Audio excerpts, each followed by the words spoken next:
Hi, I'm Dr. S.Shashant from 49 Hospitals, consultant in Secunderabad branch. So, ee roju manam surgical sperm retrieval techniques gurinchi discussion cheskundam. Surgical sperm retrieval ante ఒక artificially స్పర్మ్స్కి male reproductive ట్రాక్లో బీజంలో ఎపిడైడమిస్లో vas deferens ఇవి అన్ని areas ఉంటాయి స్క్రాటంలో. So ఇవి various parts నుండి artificially స్పర్మ్కి ఒక చిన్న surgery లాగా ఒక స్మాల్ ఇన్సిజన్ పెట్టి ఆర్టిఫిషియలీ రిట్రీవ్ చేయడానికి ప్రయత్నం చేస్తే దానికి మనం SSR సర్జికల్ స్పర్మ్ రిట్రీవల్ అని చెప్తారు. సో దీంట్లో కొన్ని ఇండికేషన్స్ ఉంటాయి, అంటే ఎవరెవరికి చేసుకోవచ్చు ఇది.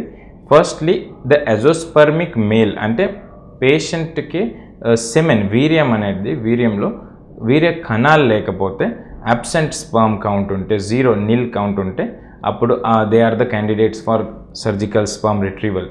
ఈ నిల్ కౌంట్ అనేది కూడా దాంట్లో 2 టైప్స్ ఉంటాయి. ఒకటి ఆబ్స్ట్రక్టివ్ ఎజోస్పర్మియా అంటారు, ఇంకొకటి నాన్ అబ్స్ట్రక్టివ్ ఎజోస్పర్మియా అని అంటారు.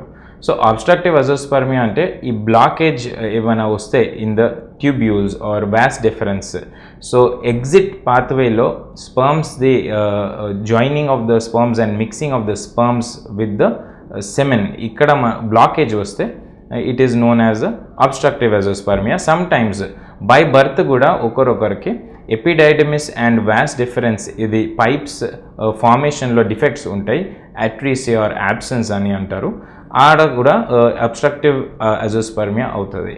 So those cases are also suitable cases for surgical sperm retrieval. ఇంకొకటి నాన్ అబ్స్ట్రక్టివ్ ఎజోస్పర్మియా, అంటే అబ్స్ట్రక్షన్ ఏం ఉండదు, హార్మోన్స్ లెవెల్ చూస్తే కూడా సమ్ టైమ్స్ అబ్నార్మల్ ఉండొచ్చు, and testis size and volume కూడా కొద్దిగా తక్కువ ఉంటుంది యూజువల్లీ ఆ కేసెస్లో. అండ్ టెస్టిస్లో స్పర్మ్ ప్రొడక్షన్ ఫెయిలియర్ అవుతుంది, అంటే ఫ్యాక్టరీలో స్పర్మ్స్ సరిగ్గా ప్రొడ్యూస్ అవ్వవు. ఆ సిచ్యువేషన్స్లో కూడా 0 స్పర్మ్ కౌంట్ వచ్చే అవకాశాలు ఉంటే then those are the correct candidates for surgical sperm retrieval. So ఈ సర్జికల్ స్పర్మ్ రిట్రీవల్లో చాలా వెరైటీ టెక్నిక్స్ ఉంటాయి, అండ్ యూజువలీ దాని ఎఫెక్టివ్నెస్ ఈజ్ 75%. అంటే ఎజోస్పర్మిక్ పేషెంట్స్లో 3 out of 4 పేషెంట్స్కి స్పర్మ్స్ దొరికే ఛాన్సెస్ ఉంటాయి. So that is the effectiveness of the procedure అన్నట్టు. ఇంకొక special situations where surgical sperm retrieval ఎక్కడ అవసరం పడుతుంది అంటే ఇజాక్యులేషన్ ఫెయిలియర్లో, whoever wants the children, for example ఏదైనా పెద్ద reasons, for example long standing diabetes వల్ల నర్వ్ డ్యామేజ్ అవుతాయి, spinal cord injury or any reasons of ejaculation ఫెయిలియర్లో వేర్ ఇన్ కొన్ని బేసిక్ ట్రయల్స్ చేస్తారు. ఫర్ ఎగ్జాంపుల్ వైబ్రేషన్, పీనెస్కి vibrator ఒకటి ఉంటుంది, అది పెట్టి చూస్తారు for around 1 to 2 minutes in regular intervals. అది ఫెయిల్ అవుతే next step is electro ejaculation. So అది కూడా ఫెయిల్ అవుతే last step is surgical sperm retrieval. Complete ejaculation failure అవుతే డైరెక్ట్ బీజం నుంచి స్పర్మ్స్ తీస్తారు for the process of IVF పద్ధతికి. వాళ్ళ కణాలే వాడాలి అనుకుంటే that is the best solution. And ఈ ప్రొసీజర్లో సర్జికల్ స్పర్మ్ రిట్రీవల్లో either percutaneous method or open method అంటారు. పర్క్యూటేనియస్ అంటే నాన్ ఇన్వేజివ్, దాంట్లో ఎక్కువ అంటే ఇన్సిజన్ ఉండదు, కుట్లు పెట్టేది అవసరం ఉండదు, ఓన్లీ నీడిల్ పెట్టి స్పర్మ్స్ తీయడానికి ప్రయత్నం చేస్తారు. అండ్ ఓపెన్ టెక్నిక్ ఉంటుంది, దాంట్లో ఒక చిన్న incision 1 to 2 centimeter incision blade తోటి వేసి ఒక అబ్జార్బబుల్ స్టిచెస్ ఉంటాయి. That is the 2 routes of the procedure. So next వచ్చేసి ఇప్పుడు we will discuss the names of these techniques. So first name ఏంటి అంటే PESA, percutaneous epididymal sperm aspiration, PESA అంటారు. And MESA, microscopic epididymal sperm aspiration. So ఇవి 2 techniques are exclusively indicated in obstructive azoospermia, అంటే blockages వస్తే ఎపిడైడమిస్లో tubules ఉంటాయి, అవి ఉబ్బిపోతాయి because of blockage. కొద్దిగా ప్రెషర్ ఎక్కువ అయ్యి వాట్ హ్యాపెన్స్ ఇస్ అది ఉబ్బుతాయి ట్యూబ్యూల్స్ బికాస్ ఆఫ్ రివర్స్ ఫ్లోలో ప్రెషర్ పెరిగి అట్లా ఎపిడైడమిస్ స్కాన్లో చూస్తే కూడా సిస్టిక్ అపియరెన్స్ లాగా ఉంటుంది. ఈ యూజువల్లీ ఆబ్స్ట్రక్టివ్ ఎజోస్పర్మియా కేసెస్లో బీజం ఫంక్షన్ అంతా కరెక్ట్గా ఉంటుంది, వాళ్ళది హార్మోన్ లెవెల్స్ చూస్తే కూడా కరెక్ట్గా ఉంటాయి, అండ్ టెస్టిస్ సైజ్ షేప్ చూస్తే కూడా it will all be functioning normally. And because of blockage అదే ఒకటే చిన్న problem where the sperms are not able to pass through to the semen. ఆ సిచ్యువేషన్స్లో 2 ఆప్షన్స్ ఉంటాయి. One is the PESA and MESA which is surgical sperm retrieval, and second is the microsurgical correction of the obstruction. Microsurgical techniques ఉంటాయి VEA and VAA. So vaso anastomosis, అది రెండు పైప్స్కి ఎక్కడ abstraction ఉంది ఆ జాగాలో ఎక్సైజ్ చేసి మళ్ళీ రీజాయిన్ చేయొచ్చు. అండ్ విఈఏలో కొద్దిగా ఇంకా హయ్యర్ స్కిల్ సెట్ అవసరం పడతాయి, మైక్రోస్కోప్ కూడా అవసరం పడుతుంది. And the best method is by PESA and MESA. So మీజాలో మైక్రోస్కోప్ది అవసరం పడుతుంది, కొద్దిగా higher cost, higher equipment, but దాని success rate is better compared to the PESA. ఎందుకంటే దాంట్లో డైరెక్ట్ విజన్లో చేస్తారు, whereas PESA is a blind procedure. Direct needle ఎపిడైడమిస్లో పెట్టి ఆస్పిరేట్ చేసి చూస్తారు. Some times it may be very successful, some other times it may fail. So problem ఏముంటుంది PESA మీజాలో అంటే quantity of sperms obtained are very very less. So supposing oocytes, high number of oocytes ఉంటే, for example some ladies even get 30 to 40 oocytes in one cycle of pickup. So ఆ సిచ్యువేషన్స్లో we may or may not be able to find adequate number of sperms. And but advantage వస్తే దానికి ఏమీ stitches అవసరం ఉండదు, simple local అనెస్థీజియాలో కూడా ఈ procedure చేసుకోవచ్చు, పేషెంట్ సేమ్ డే డిశ్చార్జ్ అవ్వచ్చు. And complications are very few. So ఒక్కొక్కసారి ఎపిడైడమిస్కి ఇంజరీ ఆర్ బ్లీడింగ్ అట్లా అయ్యే అవకాశాలు ఉంటాయి, but very very less chances of complications. Then next వచ్చేసి invasive procedures.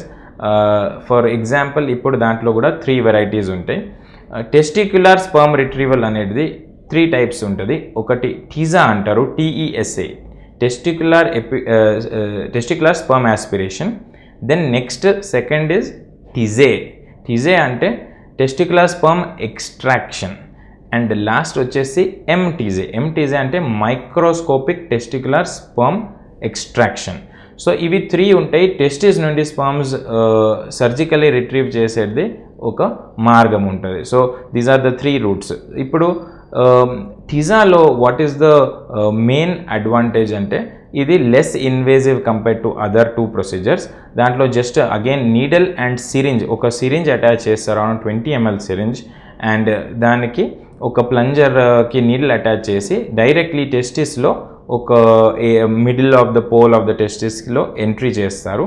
And negative pressure అంటే వ్యాక్యూమ్ లాగా ఒక నెగిటివ్ ప్రెషర్ క్రియేట్ చేసుకొని దాంట్లో ట్యూబ్యూల్స్ ఆస్పిరేట్ చేయడానికి ప్రయత్నం ఉంటుంది. ఆ సిచ్యువేషన్లో sometimes we will be able to aspirate the sperms.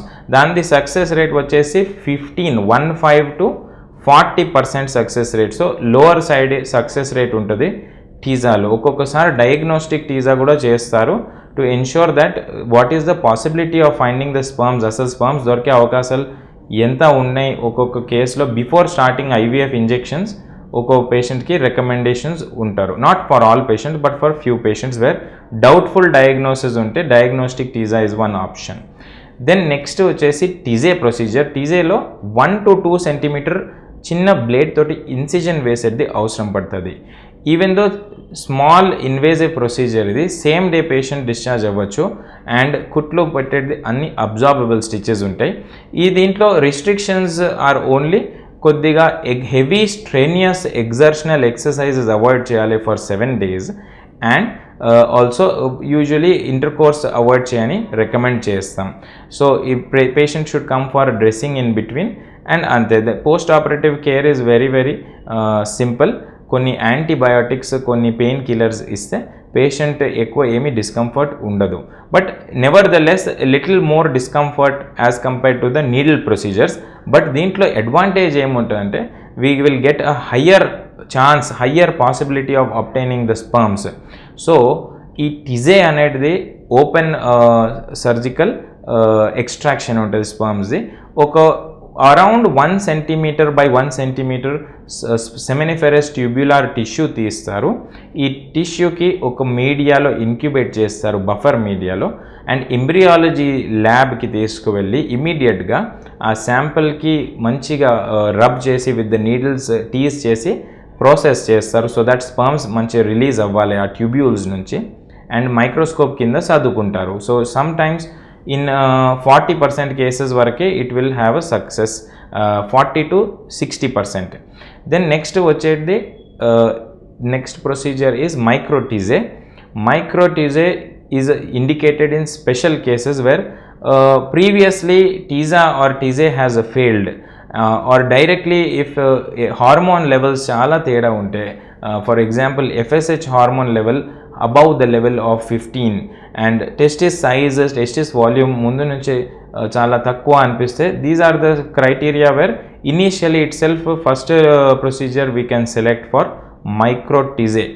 So ఏమి problem, why we don't select for everyone అంటే it is highly invasive procedure. So ఈ ప్రొసీజర్లో కంపల్సరీ జనరల్ అనెస్థీసియాది అవసరం పడుతుంది, ప్లస్ దాంట్లో బీజం మీద చాలా పెద్ద ఇన్సిజన్ పడుతుంది. So because of the big incision అంతా విజన్లో వచ్చేస్తుంది బీజంలో అన్ని ఏరియాస్. బికాస్ టెస్టిస్ అనేది హెట్రోజీనియస్ స్ట్రక్చర్, అంటే దాంట్లో స్పర్మ్స్ ఒక ఏరియాలో దొరకలేకపోతే వేరే ఏరియాలో కూడా దొరికే ఛాన్సెస్ ఉంటాయి. అన్ని యూనిఫార్మిటీ ఉండవు స్పర్మ్స్ది, ట్యూబ్యూల్స్ది. సో మొత్తం టెస్టిస్కి స్ప్లిట్ ఓపెన్ చేసుకొని they will be examining under microscope. ఏ ట్యూబ్యూల్స్ కొద్దిగా అంటే బల్కీ అండ్ yellowish అపియరెన్స్ ట్యూబ్యూల్స్కి స్పెషలీ అదే ట్యూబ్యూల్స్ తీస్తారు, వేరే ట్యూబ్యూల్స్కి డిస్టర్బ్ చేయరు. అట్రోఫిక్ ట్యూబ్యూల్స్ అవాయిడ్ చేయొచ్చు. So the only thing is కొద్ది invasive procedure, but success rate maximum ఉంటుంది ఈ ప్రొసీజర్లో. 40 to 70%, 70% వరకు కూడా maximum success rate we can expect in micro-TISE procedure. So patient can be discharged same day or the next day, and కొన్ని the post operative stitches the care ఉంటుంది. So these are the few surgical sperm retrieval methods. So zero sperm count ఉంటే కూడా it is definitely possible to have children, and IVF and ICSI పద్ధతి has revolutionized all of these possibilities of having the children. Even zero sperm counts unte kuda or complete ejaculation failure unte kuda they are able to father their own children. So we look forward to welcoming you at 49 for the further queries. Thank you.